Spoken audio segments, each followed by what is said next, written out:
आपल्या परिसरातील ताज्या अपडेट पाहिजेत ना, तर मग आजच सी 24 तास या आपल्या यूट्यूब चॅनलला लाईक करा, शेअर करा, सबस्क्राईब करा आणि बेल आयकॉनवरती क्लिक करायला अजिबात विसरू नका. सिडको परिसरामध्ये खुटवटनगर येथे आयोजित घटसर्प आणि धनुर्वात लसीकरण शिबिरामध्ये लस घेतल्यानंतर 16 वर्षीय श्रावणी अनिल पाटील हिचा मृत्यू झाला आहे. बुधवारी 24 जून रोजी वडिलांच्या सोबत लस घेण्यासाठी आलेल्या श्रावणीला लसीकरणानंतर काही अंतरावरती जात असताना चक्कर आली आणि ती कोसळली. तिला तात्काळ शासकीय रुग्णालयामध्ये दाखल करण्यात आलं, मात्र वैद्यकीय अधिकाऱ्यांनी तिला मृत घोषित केलं. घटनेनंतर रुग्णालय परिसरामध्ये नातेवाईकांनी मोठी गर्दी केली. श्रावणीच्या कुटुंबियांनी लसीकरणामुळेच मृत्यू झाल्याचा आरोप केलाय. ती सकाळी पूर्णपणे निरोगी असल्याचं सांगण्यात आलं. दरम्यान मृत्यूचं नेमकं कारण अद्यापही स्पष्ट झालं नाहीये. शवविच्छेदन अहवाल आल्यानंतरच सत्य समोर येणार आहे असं सांगण्यात आलंय. या घटनेमुळे परिसरामध्ये विविध चर्चांना उधाण आलंय. मी विनोद साहेबराव मराठे.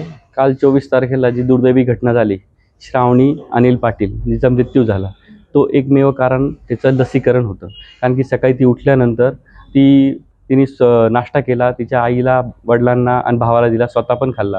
असंही नव्हतं ती उपाशीपोटी गेली होती. लसीकरणाचे लोक घरी आले होते आणि त्यांनी सांगितलं लसीकरण चालू आहे, तुम्ही येऊन जा. आणि त्यांनी ते लसीकरणासाठी बोलवलं. तर तिथं गेल्यानंतर लसीकरण झाल्यानंतर हार्डली ती 3-4 मिनिटाला रस्त्यातच कोलॅप्स झाली आणि तिचा दुर्दैवी मृत्यू झाला.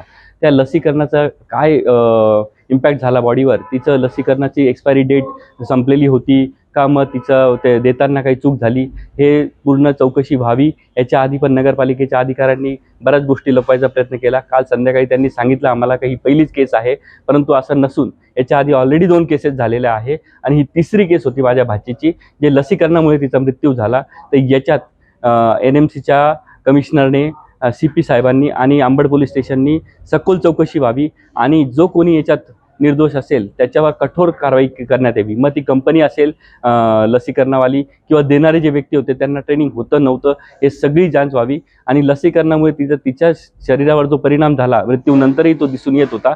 101% हा मृत्यू लसीकरणामुळे झाला. तर याच्यात पूर्ण चौकशी व्हावी आणि माझ्या एकुलत्या एक भाचीला न्याय मिळावा आणि याच्यापुढे ती लसीकरण थांबवून इमिजिएट त्याचं सक्षमक्ष केल्यानंतरच ते लसीकरण चालू करावे. यांनी लोकांच्या जीवाशी खेळू नये, एवढीच माझी विनंती. किरण आहेर, सी 24 तास, नाशिक.